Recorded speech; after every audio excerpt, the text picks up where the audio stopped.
ऐसा धोखा हमारे साथ किया, भोगोगे तुम। ये जो निकलता है ना भोगोगे, ये अकाट्य होता है।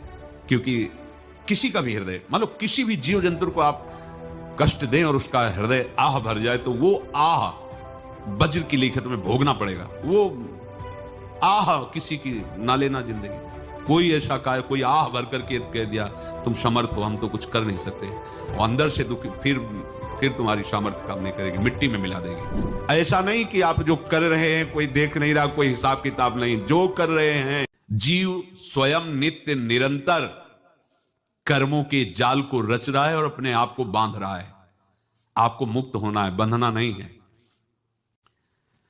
जीव का जन्म कर्मों के अनुबंध से होता है, कर्मों के बंधन से होता है, और उसको अपना ऋण चुकाना होता है। कर्मानुबंध ये बहुत सूक्ष्म विषय है। जैसे आप जिस परिवार में जन्म लिए हैं, तो उस परिवार के लोगों से आपका ऋण है, इसलिए उसी परिवार में आप आए हैं।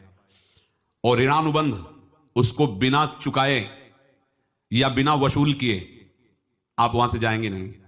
आपको लेना है तो वसूल करना है, और देना है तो चुकाना है। ये पूर्व के जन्मों से निश्चित किया गया है। जैसे किसी के यहां पुत्र हुआ, जन्म से ही पैसा खर्चा शुरू हुआ, बड़ा हुआ तो उद्दंडता के द्वारा मार पूरे परिवार को क्लेश पर क्लेश देता चला जा रहा है। ये तुम्हारे कर्म का फल है। या ऐसे शक्तिहीन बुद्धिहीन ऐसे पागल पूरे जीवन सेवा करो, तुमसे अपना हिसाब चुकाने के लिए वो आया है।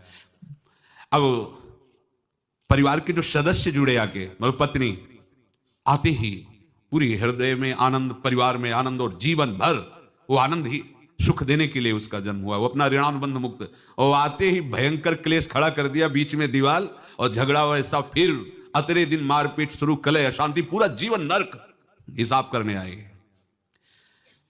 यहां ऋण चुकाए बिना कोई जा नहीं सकता, ऋण चुकाना पड़ेगा। किसी का ऋण वसूल करना है तो किसी को ऋण चुकाना है, दोनों काम करने होते हैं। अनेक जन्मों में अनेक लोगों के साथ हमने जो बर्ताव किए हैं, अच्छे या बुरे, वो होंगे। अब किसी आदमी को हम जानते नहीं, अचानक मिला, अचानक टक्कर लगा और मार पीट गाली गुप्ता सब कर दिया, चुपचाप सह लो। क्यों? ये आपका हिसाब है, पूर्व का हिसाब। हमारा उससे कोई द्वेष नहीं, कोई संकल्प नहीं। अचानक घटना घटी और हमसे द्वेष करने लगा, हमें पीटने लगा, हमें गालियां दे, ये हिसाब है, चुपचाप सह जाओ। अपने घर का भाई ही भारी दुश्मन बन गया और क्लेश, हिसाब है। एक प्रभुदत्त ब्रह्मचारी जी की वाणी में पढ़ा था,